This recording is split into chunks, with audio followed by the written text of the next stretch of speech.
नमस्कार।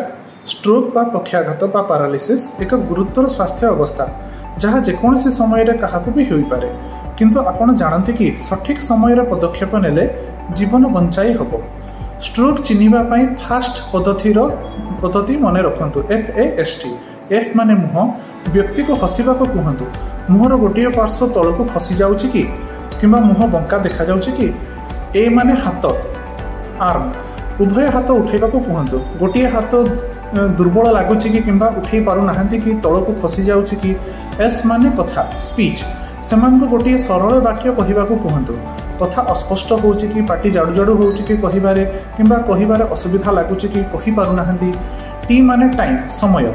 जदि एही लक्षण गुड़िक देखुचंती तुरंत कार्य करंतु। जदि आपण एही लक्षण गुड़िक निज परिवार लोक किंबा पड़ोसी लोकों को देखुचंती संगे संगे 108 किंबा निकटस्थ हॉस्पिटल को कांटेक्ट करंतु कि पेशेंट को लेके पहुंचंतु। स्ट्रोक रे प्रत्येक मिनिट गुरुत्वपूर्ण। तुरंत चिकित्सा करले जीवन बचाई पारिबे और अक्षमता कमाई पारिबे। मने रखंतु FAST हाथ मुह कथा समय। फास्ट पद्धति आपको जीवन बचाइबार डेफिनेटली साहाय्य करिवो। सतर्क रुहंतु, तुरंत कार्य करंतु। स्ट्रोक चिन्हंतु, जीवन बंचातु। एही सूचनाटी आपणक परिवार और समुदाय समस्त को जणातु, बांटंतु। आसंतु एकाठी सचेतनता बढ़ाइबा। धन्यवाद।